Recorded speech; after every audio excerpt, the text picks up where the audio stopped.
कुबला खां, ये सिर्फ एक नाम नहीं है, इसमें ना एक पूरा रहस्य छिपा है। सोचिए, एक ऐसी कविता जो अफीम के नशे में देखे गए एक सपने से पैदा हुई और दरवाजे पर एक छोटी सी दस्तक ने उसे हमेशा के लिए अधूरा छोड़ दिया। आज हम इसी अधूरे बिखरे हुए सपने के टुकड़ों को जोड़ेंगे और यकीन मानिए, जो राज निकलकर सामने आएगा वो दिमाग को हिला कर रख देगा। तो एक सम्राट का जबरदस्त घमंड, एक भयानक तूफान और एक कलाकार की कल्पना की ताकत, इन तीनों में भला क्या कॉमन हो सकता है? यही सवाल इस कविता की जान है। पर रुकिए, ये कोई सीधी साधी कविता नहीं है, ये तो एक पहेली है। क्रिएटिविटी के 3 मॉडल्स के बीच एक जबरदस्त बैटल है और आज हम इस बैटल के हर एक राउंड को देखेंगे। कहानी कुछ ऐसी है, कॉलरिज साहब सपना देख रहे हैं और सपने में ही पता है क्या होता है, उन्हें 200-300 लाइन की एक पूरी की पूरी कविता दिख जाती है। कमाल है ना? वो उठते हैं, लिखना शुरू करते हैं, लेकिन तभी दरवाजे पर कोई आ जाता है, खटखट। 1 घंटे बाद जब वो वापस आते हैं तो बस वो जादू का धागा टूट चुका होता है। सपना धुंधला हो चुका था और पीछे रह गए थे सिर्फ 54 लाइन के कुछ बिखरे हुए टुकड़े। लेकिन कमाल की बात यह है कि यही अधूरापन इस कविता का असली जीनियस है। तो चलिए मिलते हैं हमारी कहानी के पहले क्रिएटर से, मंगोल सम्राट कुबला खान। एक ऐसा बंदा जिसके पास पहाड़ों को हिलाने की शक्ति है और उससे भी बड़ा उसका ईगो। तो ये महाशक्तिशाली सम्राट आखिर बनाना क्या चाहता है? देखिए, कविता में कुबला खान सिर्फ एक राजा नहीं है, वो एक टाइप है, वो वाला टाइप जो हर चीज, मतलब हर चीज को कंट्रोल करना चाहता है। जरा उस सीईओ के बारे में सोचिए जो अपनी कंपनी के हर छोटे मोटे काम में भी अपनी टांग अड़ाता है, या उस बॉयफ्रेंड के बारे में सोचिए जो अपनी गर्लफ्रेंड की पूरी जिंदगी को अपनी स्क्रिप्ट के हिसाब से चलाना चाहता है। आसपास ऐसे लोग दिखते हैं ना, बस वही है कुबला खान। ये जो आनंद गुंबद है ना, ये कोई हॉलिडे होम नहीं है भाई, ये तो उसके ईगो का संगमरमर और सोने से बना एक चमकता हुआ मॉन्यूमेंट है। एक ऐसी जन्नत जिसे वो जबरदस्ती अपनी मर्जी से बना रहा है। लेकिन मजे की बात पता है क्या है? एक पैराडॉक्स है यहाँ। वो जिस जन्नत को बना रहा है वो असल में एक जेल है जो चारों तरफ दीवारों से घिरी है और असली जंगली दुनिया से बिल्कुल कटी हुई है। ये बिल्कुल वैसा ही है जैसे कोई इंस्टाग्राम पर #blessed और #living my best life वाली परफेक्ट लाइफ की तस्वीरें पोस्ट करता रहता है। सब कुछ इतना सुंदर, इतना फिल्टर किया हुआ कि सच लगने का सवाल ही नहीं उठता। ऊपर से तो बड़ा इंप्रेसिव लगता है, लेकिन असलियत क्या है? ज्यादातर इन तस्वीरों के पीछे ना एक गहरा खालीपन होता है। ये परफेक्शन का दिखावा हमें अंदर से कितना अकेला कर देता है, ये तो हम सब जानते ही हैं। और अब आता है कहानी में जबरदस्त ट्विस्ट। एंट्री होती है हमारे दूसरे क्रिएटर की, खुद नेचर यानी प्रकृति। कुबला खां की हरकतों से प्रकृति, जो अब तक एक सोए हुए जाइंट की तरह थी, जाग जाती है और वो बहुत बहुत ही ज्यादा गुस्से में है। यहाँ से कविता का मूड एकदम 180 डिग्री घूम जाता है।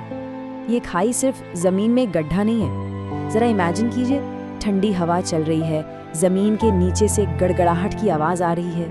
ये खाई एक दूसरी दुनिया का दरवाजा लगती है, एक ऐसी जगह जहां लॉजिक और कंट्रोल के सारे नियम टूट जाते हैं। इस लाइन की ताकत को महसूस कीजिए जरा।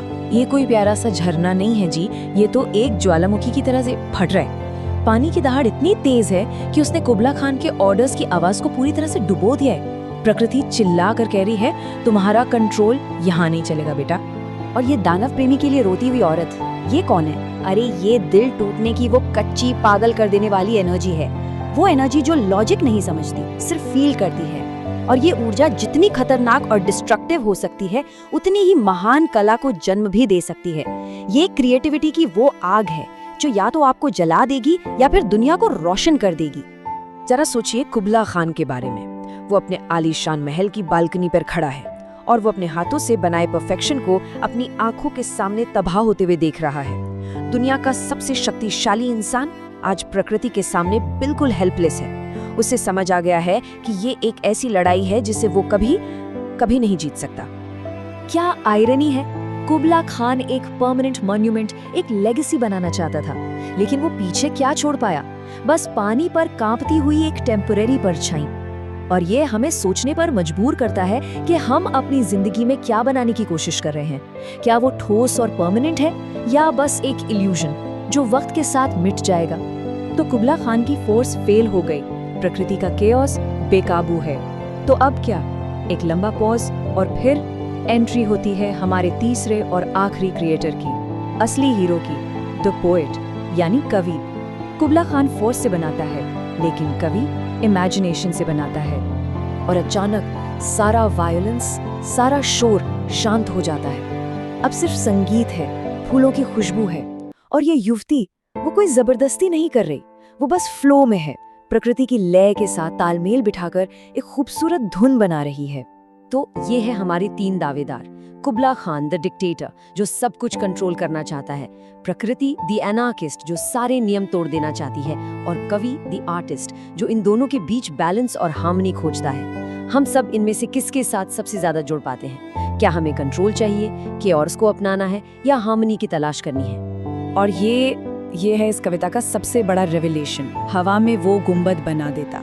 क्या मतलब है इसका? इसका मतलब है कि असली क्रिएशन पत्थर और संगमरमर से नहीं होता। असली क्रिएशन होता है आइडियाज से, कहानियों से, आर्ट से।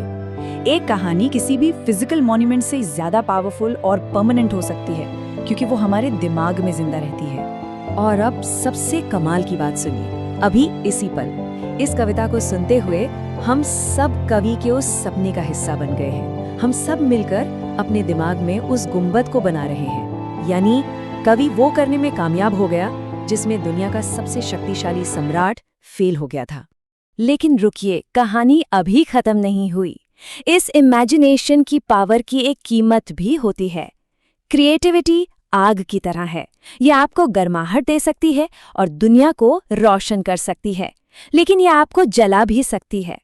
जो इंसान दुनिया को एक अलग नजर से देखता है ना, उसे दुनिया अक्सर पागल समझती है। लोग उससे डरते हैं क्योंकि वो उस पतली सी लाइन पर चलता है जो जीनियस और मैडनेस के बीच होती है। उसे वो चीजें दिखती हैं जो एक आम इंसान नहीं देख सकता। यही तो जीनियस का पैराडॉक्स है। Vincent van Gogh, Sylvia Plath, Kurt Cobain, इन सब ने अपनी कला के लिए एक बहुत भारी कीमत चुकाई। वो कुछ ऐसा हासिल करते हैं जो इमॉर्टल है, लेकिन यही अचीवमेंट उन्हें समाज से बिल्कुल अलग थलग कर देती है। ये आइसोलेशन की आखिरी रस्म है। कलाकार अब समाज का हिस्सा नहीं रहा। उसने कुछ ऐसा देख लिया है, ऐसा महसूस कर लिया है जिसे दूसरे कभी नहीं समझ पाएंगे। और यहाँ एक सवाल उठता है, क्या ये सब इसके लायक था?